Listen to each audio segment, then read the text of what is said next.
All right, so we're at the top of the hour, and we've got a jam-packed presentation. So, Susan, would you like to take the floor? Sure, thanks, Sean. So first of all, welcome everyone to our closing ceremony. It's been, I know for the organizing team, an adventure to get here, and also for all the participants of the hackathon. So I would just want to say congratulations. So congratulations to all the individuals and teams who took a chance to learn and took part in our hackathon. I've personally never seen the amount of energy in our organization as I've seen around this hackathon. So congratulations to you all. Everything I've seen has been just amazing. And congratulations to the organizers too for doing such a fantastic job putting this together. So from myself as one of the sponsors, and I know I echo probably what Jason and Veronica would say as my co-sponsors, well done team and thank you.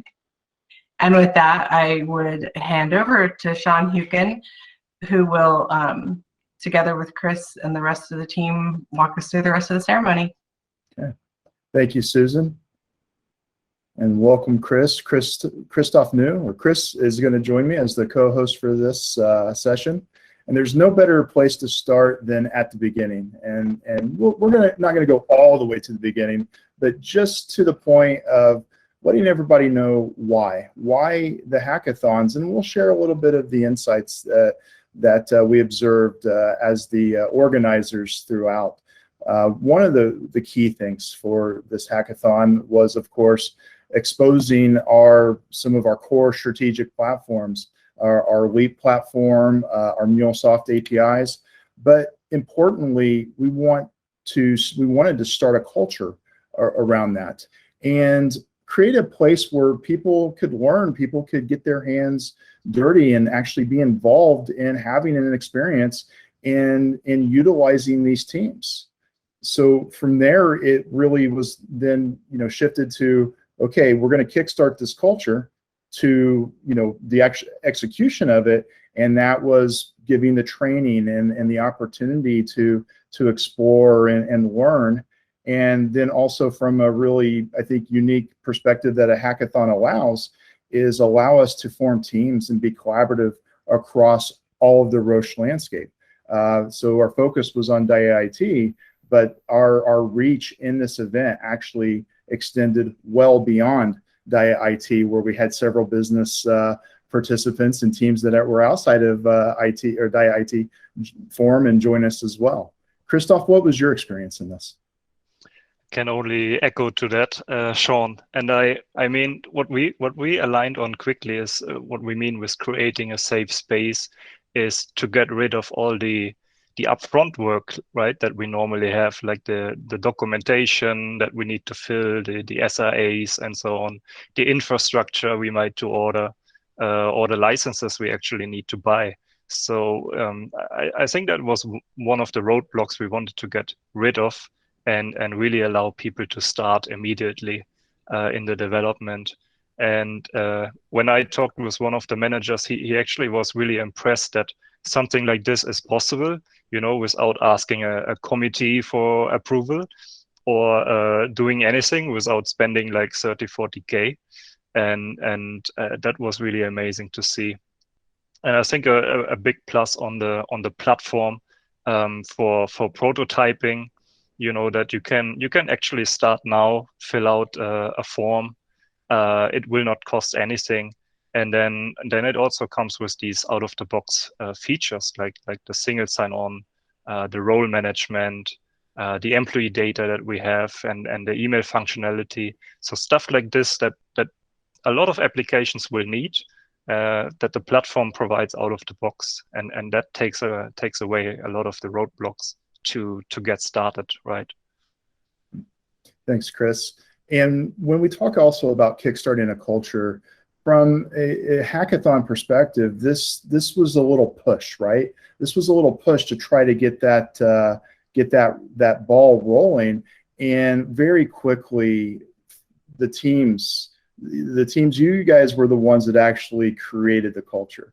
and it was very impressive to see all the noise that you made on Google Currents and other forums.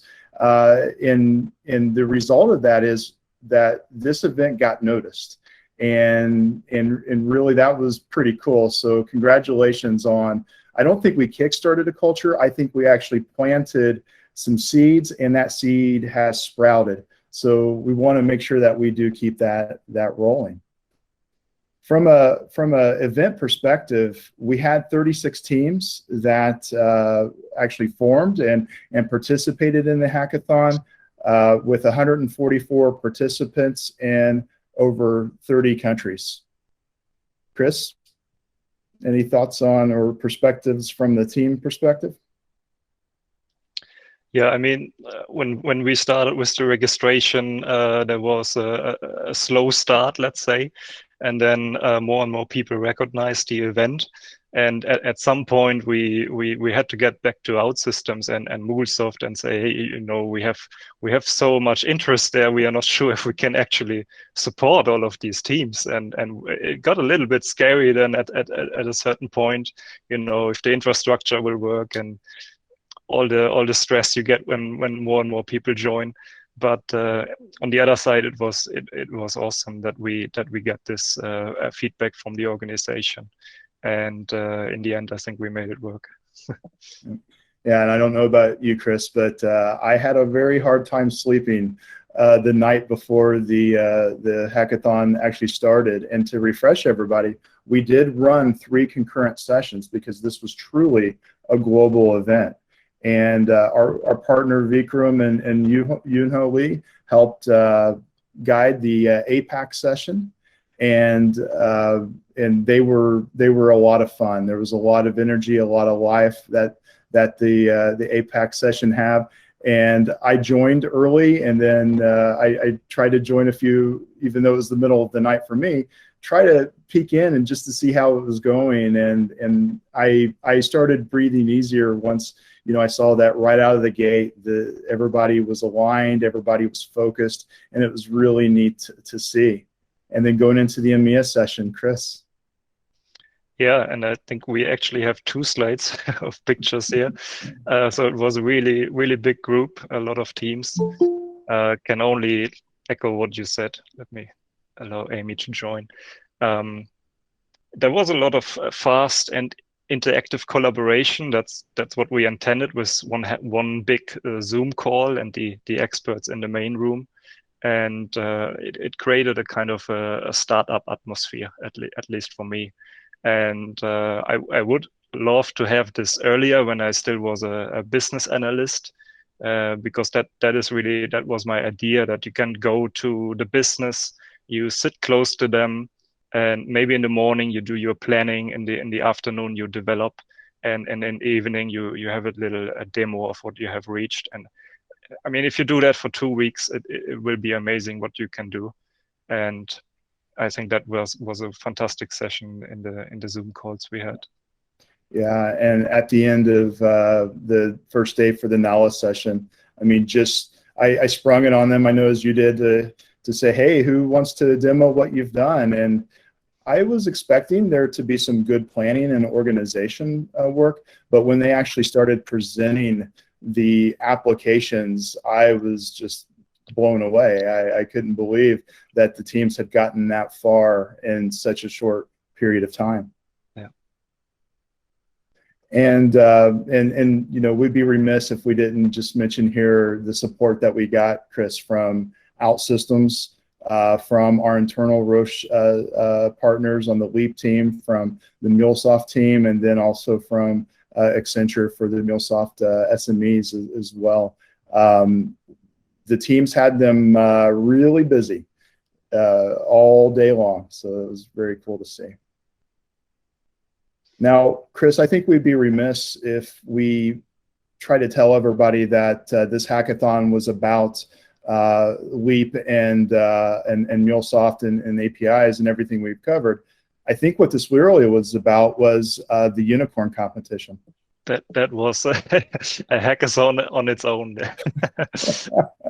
So that was for those who did not have this session. That we had an Excel or a Google sheet with a perfect pixel perfect unicorn, and the idea was that we recreated, and you see that little cells here. So each cell converted into a color when you entered a number, and then everybody jumped into that G sheet and started at the same time. And it was interesting to see, because in the start, some people were hesitant, and some really said, "Okay, let me do it alone," right? And we had different horns in different places, and the dimensions were completely off. But then you saw a change. There was there was alignment within the teams, let's say, and the dimensions became clear. And then after a while, it was really just filling out the rest of the empty cells. So that reminded me a lot to organizational change management. I don't know why, but even though the goal was clear in the beginning, there was a lot of misalignment, misbelief that we can actually do it. But once the shape was settled, then it went really, really well, actually, I would say. As you can see here. And Chris, I know we're supposed to be impartial, but I think there's a clear winner. I'm not going to say who, but I think there was a clear winner in all of this. Absolutely, there's one. All right, so let's get back to the teams. And leading into after the 3-day event, we asked the teams to pitch your hacks. And everything that we built in terms of for the actual submissions, for the registration, we did build this in OutSystems. So we were drinking our own Kool-Aid, Chris, in terms of actually utilizing the platform ourselves. So I know you had your own hackathon as well. Yeah, that page took me some sleepless nights, but it's really nice way to showcase also and allow the individual teams to show what they have come up with, right, in a kind of a dashboard. This is really like the outcome of the hackathon. Yeah. And you can see all the amazing applications and the creativity, how the people presented their solutions. Yeah. in one dashboard. That's what I like about it. It was amazing, and I was disappointed that we had to vote for the top 5, because I think at that point, I mean, the submissions were so impressive, the creativity that the teams exhibited, and the way that they presented their applications was beyond like anything that I was prepared to see. It was just, it blew me away. So congratulations to all the teams. Unfortunately, we did have to vote top 5, but congratulations to everybody involved. It was every single one of the teams, I think, could have been easily in top 5. Yeah, that one here was interesting when we opened the voting, and then not fast, just furious. I think they had 70 votes after a couple hours. I was like, something must be wrong in my coding. I was checking the database and if they hacked something or so. But apparently, I think they have a good network. And I think they had a pretty good app too, really good app.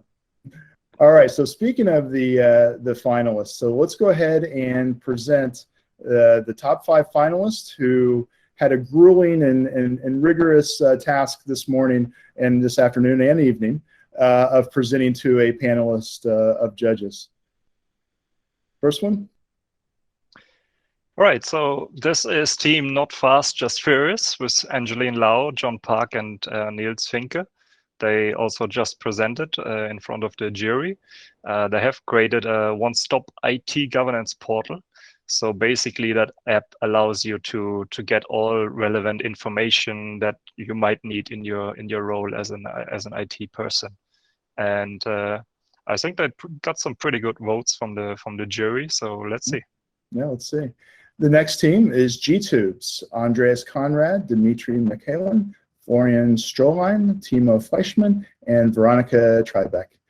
Their entry was a dia sample container list, and their tool consolidates the data, provides an easy-to-use interface, enables Roche to reduce cost and time when installing laboratory solutions at customer sites. All right, Team Hachima, Alexander Lim, Chi Wei Tan, Danby Park, Eugene Cho, and Yu Hong Kwek. I hope that was correct. Digital product requests. So that app aims to provide cutting-edge solutions for product managers to raise digital product requests seamlessly. And I think it's also mobile friendly as far as I have seen. Next is IT Phone Home, Sonia Shaza, Sienna Knight, Sahin Savidic, Ginger Smith, and Benoit George. Their entry was Ask Rose.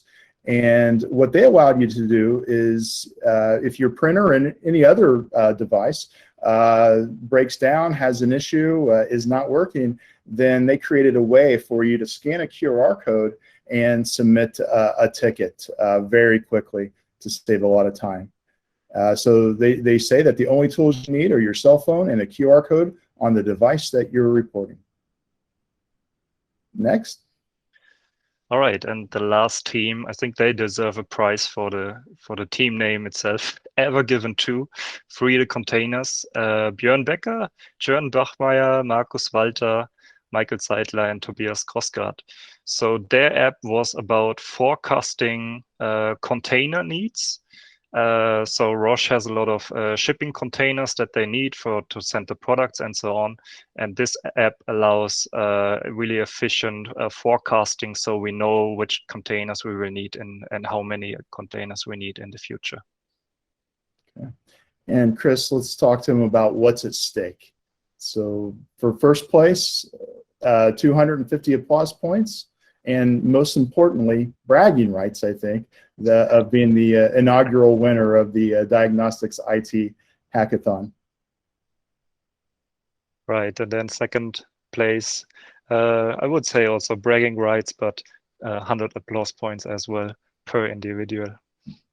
And then third place, some bragging rights, but not ultimate bragging rights, is 75 applause points per individual on the third place team. And then, Chris, you want to close us out by telling everybody what they will be receiving? Right. So we pushed a lot for OutSystems to give us free vouchers. So all of the 3 teams will be applicable to get a certificate voucher. So you can continue your journey. And then hopefully also in Roche, we have a kind of a train-the-trainer model then from all the winners here. And the same with MuleSoft. MuleSoft has generously provided certification vouchers for all of the top 3 teams as well. So thank you both to OutSystems and MuleSoft for that. We appreciate that.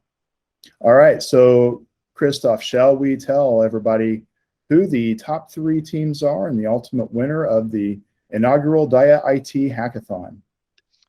Let's do it. I haven't seen it as well. I will also be surprised. But I hope you have the numbers. Okay, so I'll take it then. All right, so in third place is Evergiven 2.0, Free the Containers. Now, we did have a very complicated and complex and fair scoring system. So Evergiven 2.0, Free the Containers, their total combined score and weighted was 3,081 points awarded by the judges. In second place is IT Phone Home with 3,250 points awarded by the judges. And then I guess here's where we need the drum roll, Tim. So the first place, the winner of the inaugural Diagnostics IT Hackathon is the G-Tubes with a total score of 3,480 points awarded by the judges. So congratulations to the teams. Fantastic job. Congratulations, G-Tubes, for now having the bragging rights. Absolutely. All right, so now that part is out of the way and we've awarded the winners, we would like to turn it over to Andy for some words from him. Andy? Andy, you're on mute. You're muted. Oh, he can't hear us. All right, so that's okay. We were having a technical difficulty, but Andy, can you hear us? Yes. Sorry, There now we you can hear are. you. Fantastic. Does it work now? Yes, you're there. Okay. All right. Sorry about that. Well, let's try this again.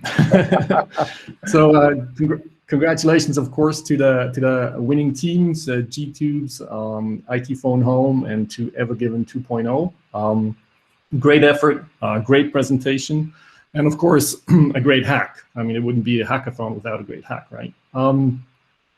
But without taking anything away from the winning teams, I'm convinced that we actually have 36 teams and 144 participants that are winners here. And that's because you proved to everyone and to yourselves that you can get up to speed with new technologies in a very short time frame, and also to a level where you can build something that is just amazing. Looking at some of the initial statistics that we collected, you basically told us that 83% of you had little to no experience with a local platform or APIs. And then to build something that is functional, that can be shown, that actually solves a business problem, it's just amazing. I mean, it's just a huge challenge that you overcame in this short amount of time. So really kudos to everybody for taking the challenge, and kudos also for always keeping business value and outcome in mind. I also wanted to quickly reflect a bit on something that always felt amazing to me, right? And isn't it this amazing feeling when you can build something quick and then get feedback for it?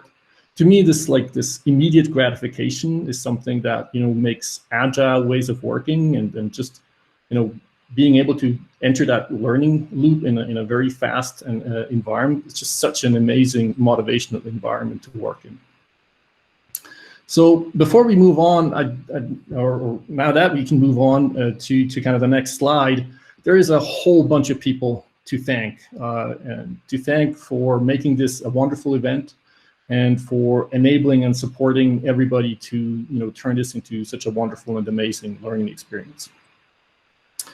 So before I start with the folks here, I want to thank the judges for spending the time today with the teams and listening and providing their wisdom and weighing the pros and cons of each.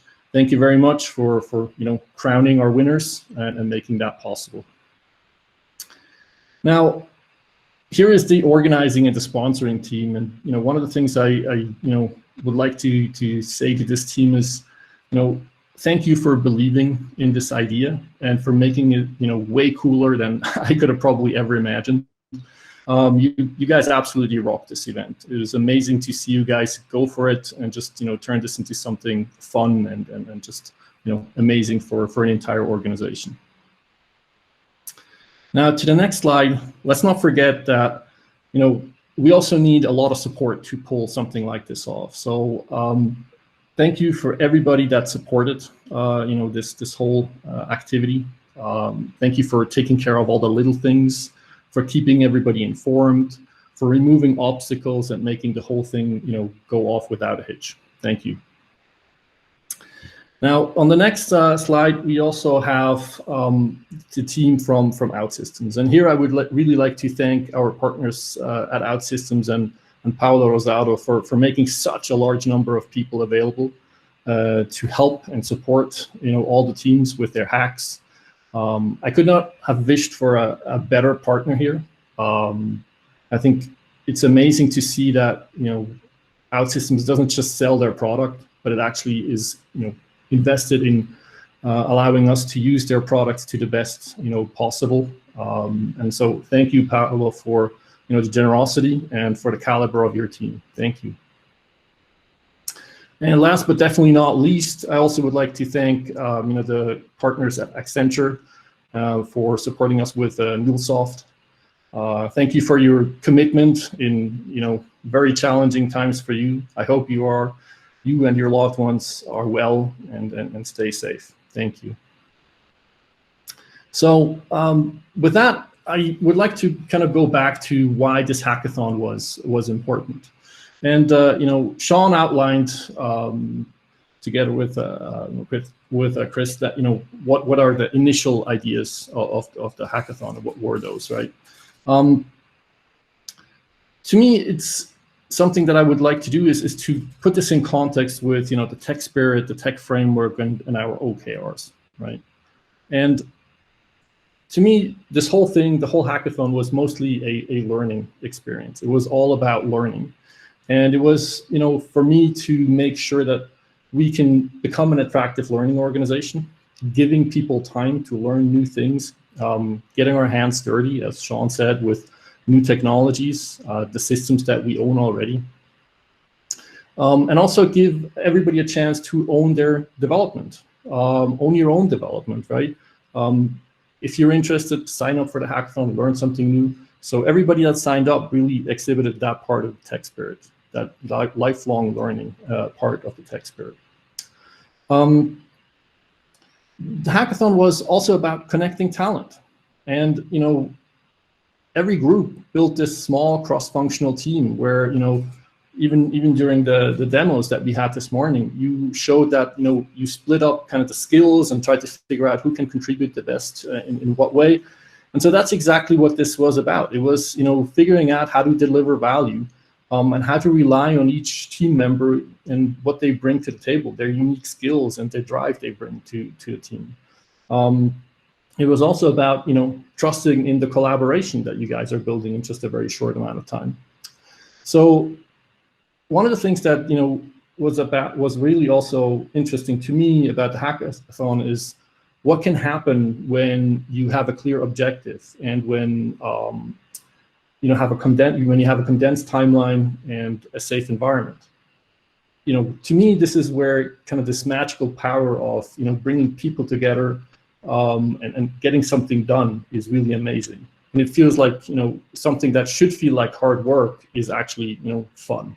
So really, that's where, to me, you know, to some extent, the magic is of this hackathon. The hackathon was also very much about interconnected data and platforms, as well as enterprise thinking. The choice of the platforms was by no means an accident. Really, the idea was to use something that we already have in-house, great and powerful platforms, and make those available, and, you know, increase the use and adoption of those platforms. And you know, the other thing that was really important to me was the fact that, you know, it is about foundational excellence. One of the key goals of this hackathon was to go through you know, rapid learning cycles. So as I said, condensing the time and building something very quickly, measuring, learning, providing feedback, or getting feedback rather from your colleagues whether what you built is working. And so this is really the other thing that, you know, has to become part of our foundational excellence, this rapid learning and, you know, condensing the timeline between when we build or when we start to build and when we deliver something, so we can learn from that. And finally, it was about the entrepreneurial spirit and the focus on outcomes. Of course, you know, you guys picked things to build. That was very entrepreneurial. You guys went out and started to look at what the business needs. What can I do to improve on things? Sometimes those are internal IT processes. Sometimes those were, as I said, you know, problems that we solve for the problem. So as you can see, overall, this hackathon actually fits squarely within our tech spirit, within our tech framework, and of course, with that also the OKRs. It touches essentially every single element of all of those items. And one of the things really that I want to make sure is that, as we always said, the tech spirit and the tech framework are not about, you know, creating new things and new work. It is embedding what we do into those different elements. And to me, the hackathon was really an excellent example of that. So what's next? How do we get to the next steps, and how do we keep track of what's going on? We will, of course, continue to measure and report back what's going on. We will send out a survey to the participants this week. And we will also keep monitoring the progress of you know, what's happening to those apps. How do they evolve from their current prototype status to hopefully something that will run in production? And with the experience that the hackathon gave you, I hope you will make Leap and APIs part of kind of your bag of tricks if you want, because every solution you build for a business problem, once you understand what these platforms give you, what they enable you to do, I think they should become part of what is an option for you to solve that problem. So keep using the systems, keep learning. As Sean mentioned, there are some vouchers available for the winning teams to go for certification, but that doesn't mean that everybody else can't go for certification. Continue to share your journey on Currents. Let us know where your low-code and API journey is taking you. We're all curious to see that. So with that, all that's left for me is to once again thank all of you for the courage to take the plunge and for making this event such a wonderful experience. Thank you, thank you, thank you. Sean, back to you. All right, thank you so much, Andy. And so Chris, I don't know about you, but I feel pretty energized, and I think we're just getting started. But that does wrap it up, I think, for the hackathon. There will be some more. There will be a survey going out. We'll be posting presentations and all that. But we would like to ask everyone to just keep the energy going, keep progressing, keep the spirit alive. And on behalf of myself and the rest of the hackathon team, thank you so much. Thank you, everyone. I would call it positive stress, Sean. Positive stress, absolutely. All right, everybody. Thank you, and enjoy the rest of your day.